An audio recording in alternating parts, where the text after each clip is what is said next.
नमस्ते. आज आपण दही अंडी फोडायची आहे. तुम्ही पण या सगळ्यांनी फोडायला.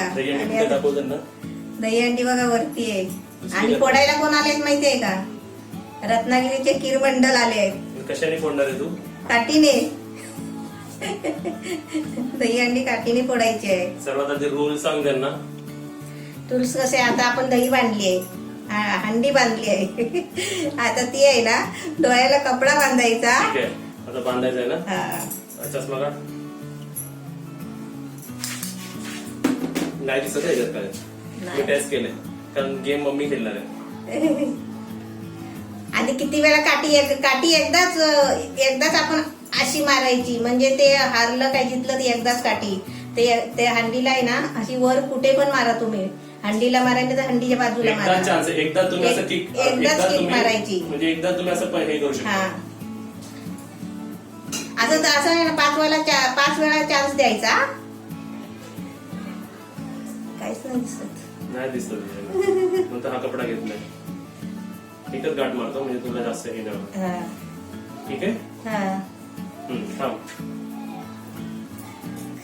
ठीक आहे. असं वाटतंय आता मी कुठे आहे. इकडे हात दे.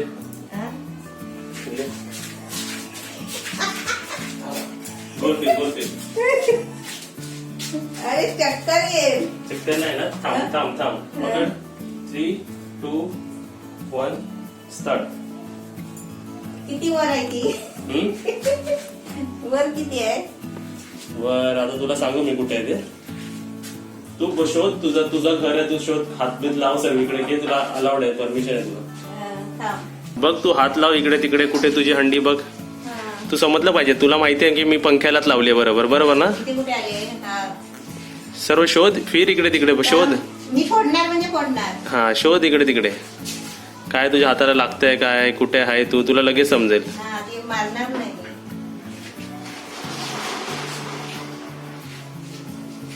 वरती कुठे शोधतेस तू? वरती हंडी नाही शोधायची तुला. तू रेडी असेल तेव्हा बोल मला. नाही, मी हंडीला मारणार ना मी. हा, मार. तू वरती काय शोधतेस? असं थोडी चिटिंग झाली मम्मी. हात दांडा खाली घे. हा, तू जेव्हा रेडी असेल तेव्हा दांडा वरती करायचा. अच्छा, हंडी फोडायला रेडी असेल तेव्हा. हा, चल. एवढा नाही टाइमपास मम्मी चालणार. हा, तर मला शोधू देत आणि तू गोल फिरवलंस, मला काही दिसत नाही. चल. फोडू? हा, फोड. थांब तिकडे. थांब. कुठे पडली?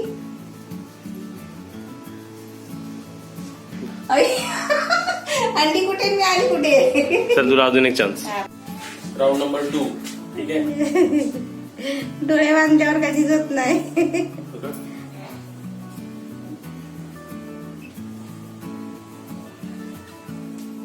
एवढं घट्ट आहे ना.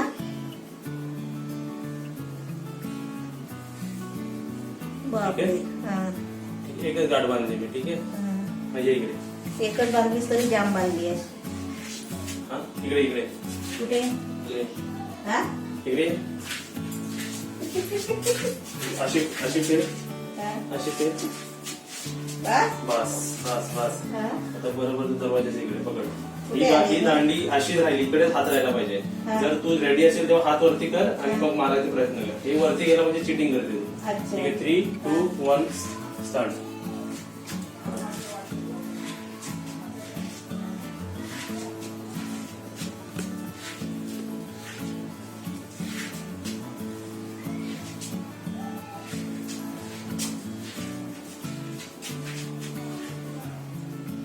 आता बदलू शकते ना. हा, हात बदलू शकते पण तू दांडी वरती नाही घेऊ शकत. तू मारायला रेडी असेल तेव्हा मला सांग. रेडी आहे. रेडी आहेस? मार. मारलं बरोबर. आवाज आला. हा, लागला बरोबर. थांब तिकडे थांब. ही थंडी आहे ना. अरे वा. बघा, काठी फोडली. ठीक आहे, झालं. आता एक घे. मला एक चान्स. आता तू 2 मध्ये फोडली. मला तर जिंकायचं असेल तर मला एकदा फोडायला लागेल ना. बघूया. आवाज येते. दीन असं कर की मला दिसणार नाही. मी डोळे बंद केले. ठीक आहे. दीन. एकच गाठ बंद. ठीक आहे. बोल की माझ्यासारखा. मला कसं बोल फिरवला.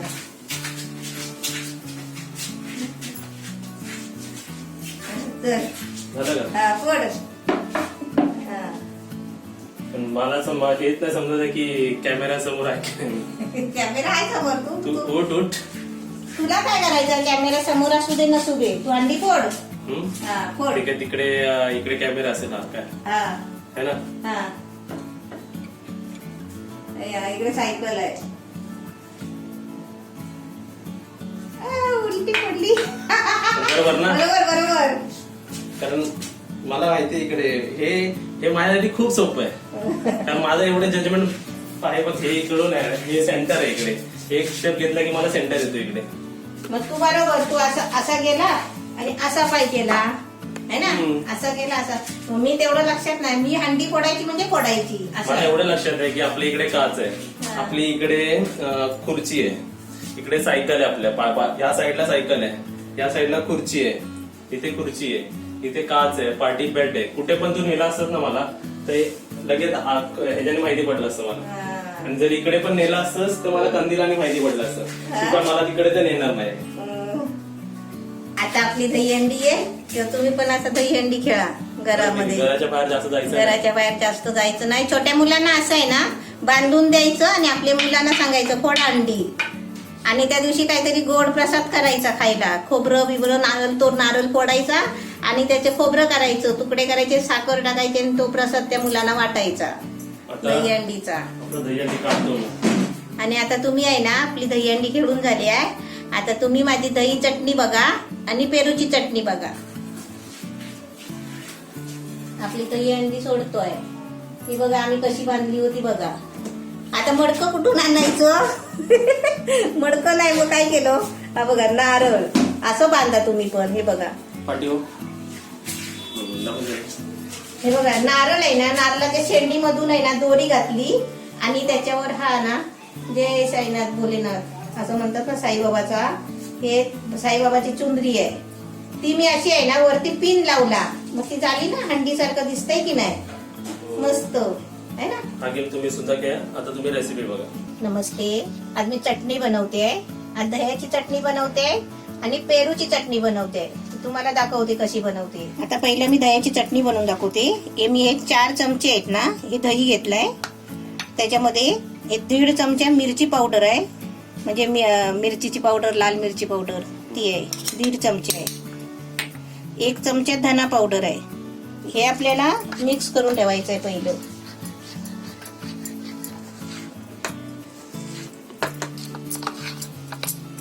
आता मी त्याच्यामध्ये बघा 2 चमचे तेल टाकलेलं आहे. त्याच्यामध्ये अर्धा चमचा मोहरी टाकते. अर्धा चमचा मोहरी आणि त्याच्यामध्ये अर्धा चमचा जिरा. हे जिरा आहे अर्धा चमचा. जिरा मोहरी आहे ना हळूहळू शिजायला द्यायची त्याच्यामध्ये. जसं आपण फोडणीला देतो नाही का, प्रत्येक टायमाला जिरा फोडणीला देतो. तेल आपलं फास्ट तापलेलं असतो आणि त्याच्यानंतर गॅस आपला फुल असतो आणि त्याच्यानंतर आपण सगळं टाकत जातो. तसं नाही करायचं. तो जिऱ्याचा आणि मोहरीचा फ्लेवर आला पाहिजे, त्या तेलामध्ये उतरला पाहिजे. आता त्याच्यामध्ये आहे ना हे लसूण घेतले बघा. ही बारीक करून लसूण आहे ना 2 चमचे आहे. असे 2 चमचे म्हणजे 10-12 पाकळे लसूण घेतले आणि बारीक तुकडे केले. आणि गॅस एकदम आपला बारीक आहे, मीडियम आहे गॅस बघा. हळूहळू त्याला फ्राय करू द्यायचं आहे.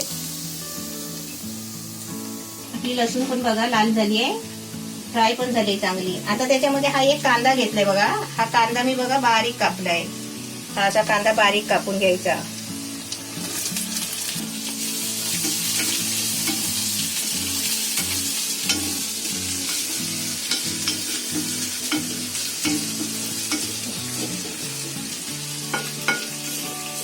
थोडा गॅस आता आहे ना थोडा मीडियम करते, कमी गॅस होता. आता आपला कांदा हळूहळू फ्राय करून घ्यायचा आहे.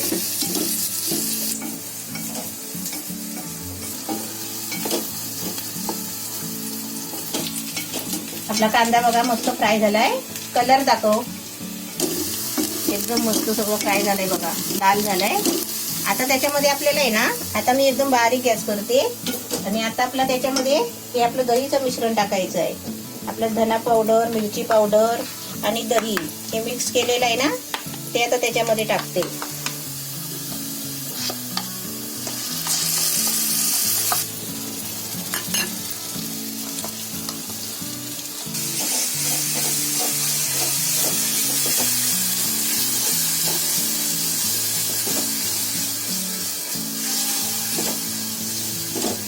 आपलं दह्याचं मिश्रण टाकलं ना की असं सतत चांगलं आहे ना ढवळून घ्यायचं जरा. आणि याला दही, या चटणीला दही आहे ना जास्त आंबट नाही पाहिजे. आपण लावतो ना, रात्री लावतो आणि आज दही बनतो ना, असा दही पाहिजे.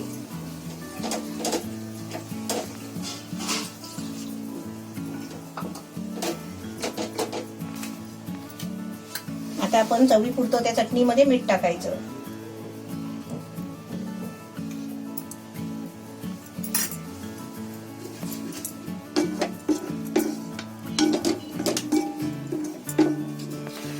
आता ही आपली चटणी आहे ना, आता आपण काय बोलू, आपण दही आता टाकलं त्याच्यामध्ये, मिक्स केलं, उकळी आली की आपली चटणी झाली असं काय नाही.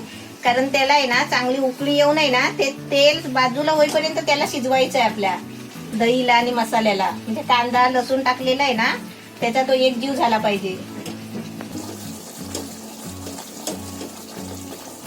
आपली चटणी बघा आता बनली आहे, छान झाली आहे. मसाला एकत्र झालाय आणि तेल एकत्र झालंय बघा. तेल साईडला सुटलंय आणि चटणी पण आपली एकदम मस्त छान झाली बघा, गाढी झाली एकदम. म्हणजे तेल बाजूला झालंय, चटणी बाजूला झाली आहे. असं आपल्याला इथपर्यंत आपल्याला शिजवून घ्यायचं आहे.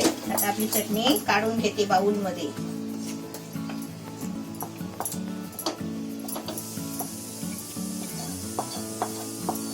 दह्याची चटणी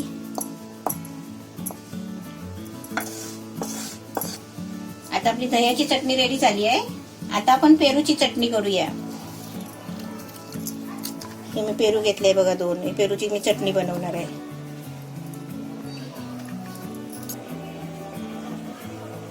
बाहेरची साल नाही काढली तरी चालेल, पण मधचे बिया काढायचे. काळा काळा झालेला असेल तर थोडा काढायचा. ते कच्चे आहेत ना, तेव्हा ते जरा काळे असतात. काळे म्हणजे खराब नाही, त्याच्यावर पानं पडतात ना, त्याचीच पानं त्याच्यावर असतात, तेव्हा ते काळे असतात. हे आहे ना, त्याच्यातले बिया काढायचे फक्त असे.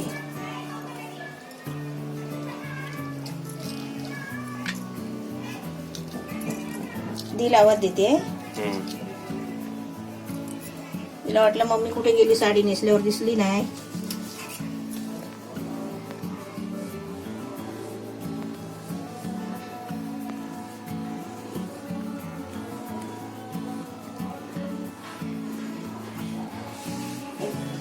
त्यासाठी बघा ही कोथिंबीर घेतली आहे. कढीपत्त्याची पानं घ्यायची.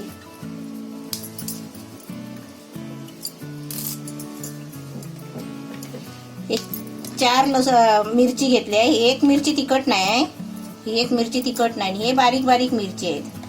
हे 4-5 आहे. आपल्याला जास्त तिखट पाहिजे तर आपण जास्त घ्या, आणि तुम्हाला कमी तिखट पाहिजे असेल तर कमी घ्या, आपल्यावर आहे. आता हे 10-12 पाकळे आहेत ना, लसूणचे घेतले. लसूण घेतले 10-12 पाकळे आहेत, बारीक बारीक आहेत. आणि हे 2 पेरू आपले कापून घेतलेत. आता आपण हे वाटून घेऊया पहिली. आता एक पेरू, मिरची, कोथिंबीर हे सगळं वाटून घेतलंय. आता त्याच्यामध्ये आपल्याला खोबरं टाकायचं आहे.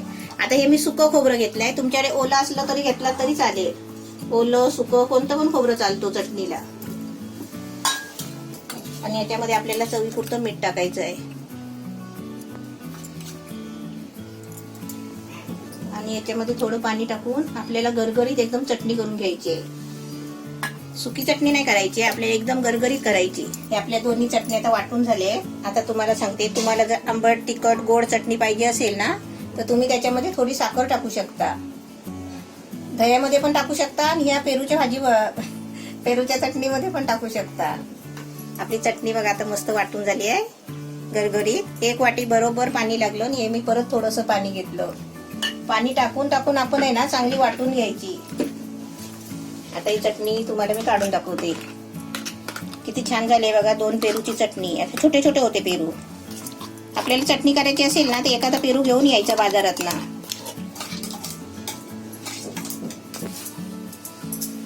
आता तुम्ही इकडे बघा, मी दोन्ही चटणी घेतलेले आहे. सर्वात आधी तर मी तुम्हाला ही पेरूची चटणी टेस्ट करून दाखवतो. थोडी तिखट असेल. पेरूची चटणी खाणं म्हणजे पेरूच खाण्यासारखं आहे. पेरूचे खूप फायदे आहेत पण आपल्याला कसं माहिती नाही. पेरूच्या पानाचं एक तुम्हाला फायदा सांगते. पेरूची पानं, त्या पानाचा रस काढायचा. तो कशासाठी असतो माहिती? 1 ग्लास खाली पोट सकाळी सकाळी प्यायचा. तर आपल्याला कावीळ होते ना, कावीळ होते, पिलिया बोलतात ना, त्याच्यासाठी ते औषधी आहे पेरूचं पाला. ही चटणी जर दिलीस ना कोणाला तर तो ओळखू शकणार ही पेरूची चटणी. जी ओळखण्यासारखी आणि एकदम पेरूची चव एकदम मस्त आली त्याला. एकदम छान झाली ही चटणी. आता दुसरी चटणी तुम्हाला टेस्ट करून दाखवतो. आपली कसली चटणी? दह्याची चटणी. दह्याची चटणी. असं वाटतं ती शेजवान चटणी वाटते मला ती. वा. आता नंतर चपाती बरोबर खा. कांदा हे सर्व टाकलं त्याच्यात ना. एकदम भारी झाली चटणी. जर जेवणाच्या ताटामध्ये आपल्याला अजून आपल्या जेवणाच्या ताटाची शोभा वाढवायची असेल ना ते 1-2 चटणी अशी टाकली ना, निरनिराळे चटणी बनवायचे. वेगळे माणसांना वेगळंच वाटलं पाहिजे. काहीतरी रोज काय खोबऱ्याची चटणी, रोज काय गुलाची चटणी किंवा पुदिन्याची चटणी आपण बनवू, कोथिंबीरची चटणी बनवू. ते वेगळी बनव. पेरूची चटणी बनव, दह्याची चटणी बनव. दह्याची चटणी पण कॉमन असते पण अशा प्रकारे कॉमन नसेल. आणि कशाबरोबर पण तुम्ही खाऊ शकता. डोसे बनवले, कधी कटलेट बनवले, काही तुम्ही कशाबरोबर पण चटणी बनवू शकता. इडली बरोबर पण तुम्ही खाऊ शकता. दोन्ही टेस्ट एकदम भारी झाले.